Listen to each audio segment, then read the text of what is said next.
ఈరోజు మీ అందరి కోసం ఓన్లీ 3 చుక్కలు ఇటు 3 చుక్కలు ఇటు 3 చుక్కలు ఇటు 9 చుక్కలతో నేను ఒక మంచి డ్రాయింగ్ వేయబోతున్నాను. ప్లీజ్ వాచ్ మై వీడియో మొత్తం ఎండ్ వరకు చూడండి.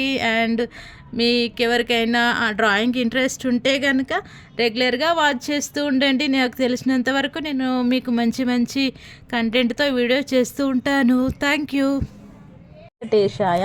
ఈరోజు నేను వెంకటేశ్వర స్వామి డ్రాయింగ్ వేస్తూ వెంకటేశ్వర స్వామి చరిత్రను మీతో షేర్ చేసుకోవాలనుకుంటున్నాను. అందరూ భక్తి శ్రద్ధలతో ఆలకించండి. కలియుగ రక్షణార్థం క్రతువు. ఒకప్పుడు కశ్యపాతి మహర్షులు గంగానది ఒడ్డిన కలియుగ రక్షణార్థం క్రతువు చేయు నిర్ణయించారు. యజ్ఞం ఆరంభించే సమయానికి నారదుడు అక్కడకు వచ్చి అక్కడ ఉన్న కశ్యపు, ఆత్రేయ, మార్కండేయ, గౌతమాది మహర్షులను చూసి ఆ మహర్షులకు క్రతువు దేని కొరకు చేస్తున్నారు, యాగ ఫలాన్ని స్వీకరించి కలియుగాన్ని సంరక్షించేవారు ఎవరు అని ప్రశ్నిస్తే నారదుడి సలహా మేరకు అందరూ భృగు మహర్షి వద్దకు వెళతారు. అప్పుడు ఆ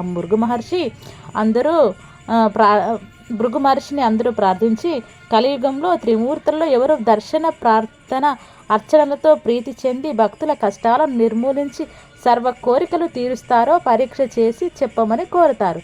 సత్యలోకం.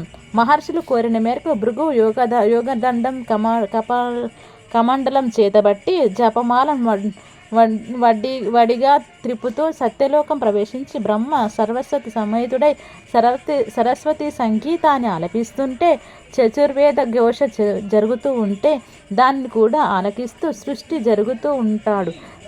చతుర్ముఖ బ్రహ్మ భృగు మహర్షి రాకను గ్రహించడు. తన రాక గ్రహించిన బ్రహ్మకు కలియుగంలో భూలోకంలో పూజలుండవు అని శపిస్తాడు. తర్వాత కైలాసం.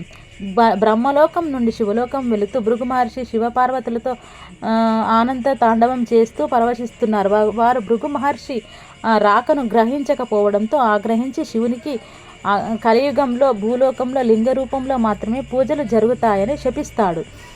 వైకుంఠం.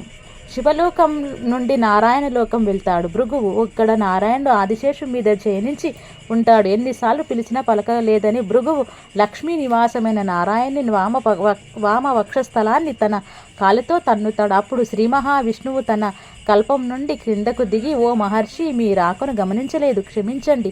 నా కఠిన వక్షస్థలాన్ని తన్ని నీ పాదాలు ఎంత కందిపోయాయంటాయో అని భృగు మహర్షి ఆసనం పైన కూర్చుండబెట్టి అతని పాదాలను తన ఒడిలో పెట్టుకొని ఒత్తడం మొదలు పెడతాడు. అలా ఒత్తుతో మహర్షి అహంకారానికి మూలమైన పాదం కింద భాగంలోని కన్నును చిరిమేస్తాడు. మహర్షి తన తప్పును తెలుసుకుని క్షమాపణ కోరుకుని వెళ్ళిపోతాడు. విష్ణువునే సత్వగుణ సంపూర్ణుడిగా గ్రహించాడు. కానీ తన నివాస స్థలమైన వక్షస్థలంలో తన్నిన కారణంగా లక్ష్మీదేవి అలకపోని భూలోకానికి వెళ్ళిపోయింది. శ్రీ మహాలక్ష్మి లేని వైకుంఠంలో ఉండలేని మహావిష్ణువు కూడా లక్ష్మిని వెతుకుతూ భూలోకానికి పయనమయ్యాడు.